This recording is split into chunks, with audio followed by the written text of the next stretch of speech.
Hi guys, my name is Deep Shooting Lecture. In this video, we are going to learn how to secure an internal network by defining multiple zones.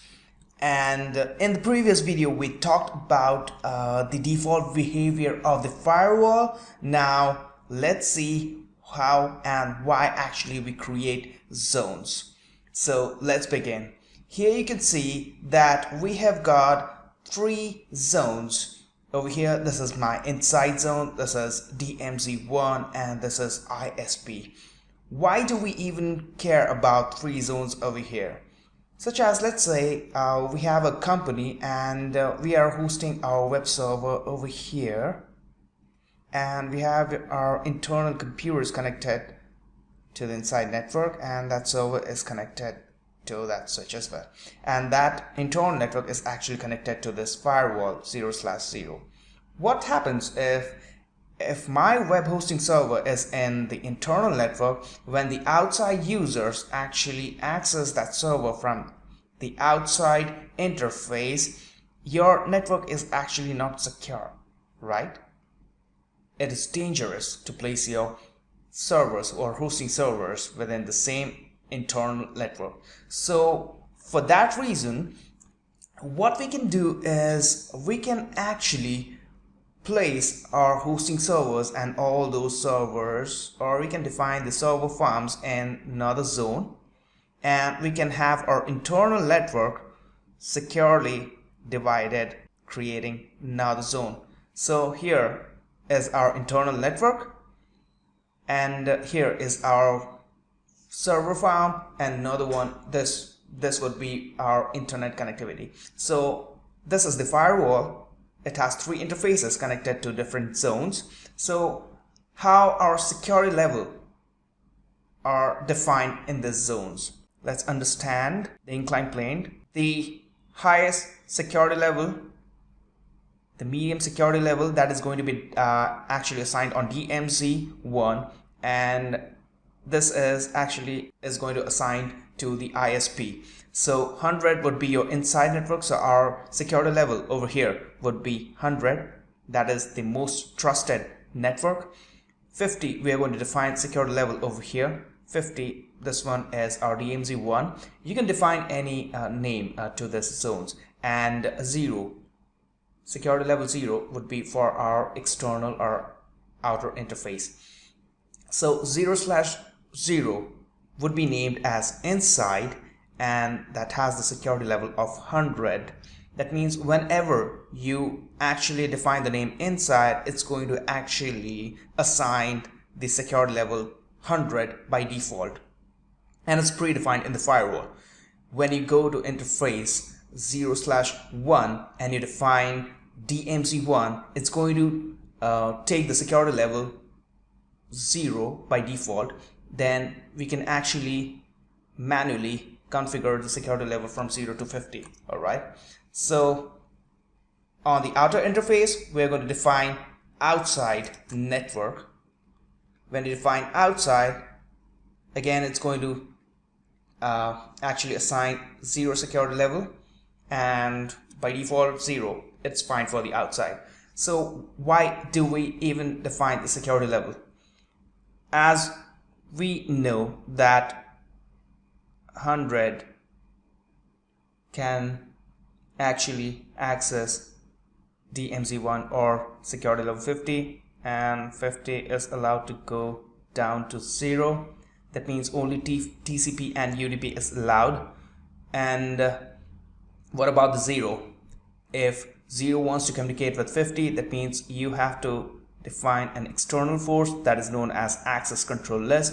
And what if this 50 wants to communicate with 100? You can define access control list. All right, so let's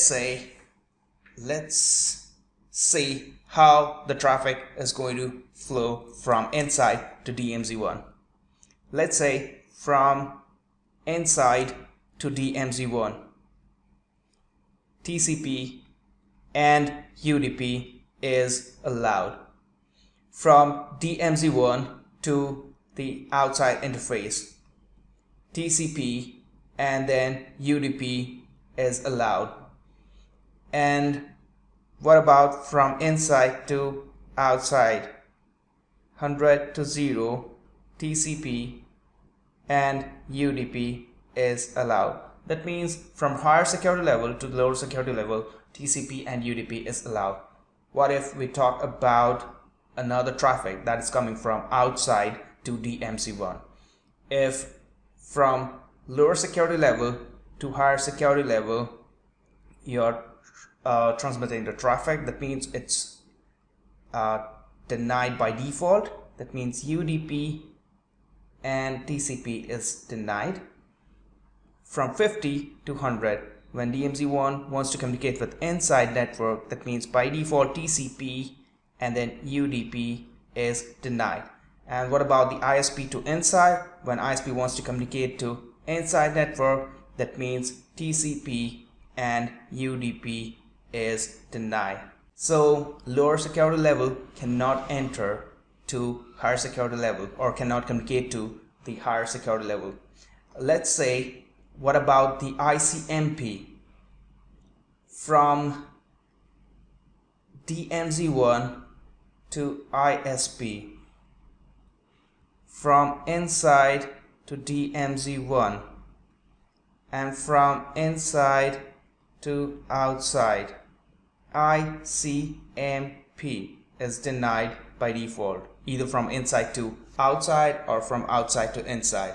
From DMZ1 to inside and inside to DMZ1, ICMP is denied.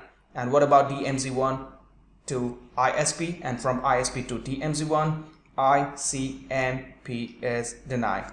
That means this is how we can actually define the zones, and we can actually see the default behavior of the firewall when you assign security level. Sometimes people ask, what about if I actually assign same security level on inside and outside as well? What if I say that I'm placing a firewall in between and inside has security level of 100 and outside has a security level of 100? That means if they want to communicate with one another, even with the equal security level number, they are not going to communicate with one another, because isolating zones means you have to define the external force such as access controllers so that you can manipulate the default behavior of the firewall. So this is how we can actually define the zones, and we can actually secure our internal network from the outside access. So if any internet user wants to communicate with DMZ1 or hosting servers, we can actually configure ACL and allow traffic from here outside to the DMZ1. Alright, when inside people wants to communicate to the DMZ, by default TCP and UDP is allowed. If you want to communicate with ICMP packets or traffic, you can define ACL for that as well. So this is how the firewall works, and this is how we actually define different zones to secure our inside or internal network. Thanks for watching, guys. Meet you in the next video.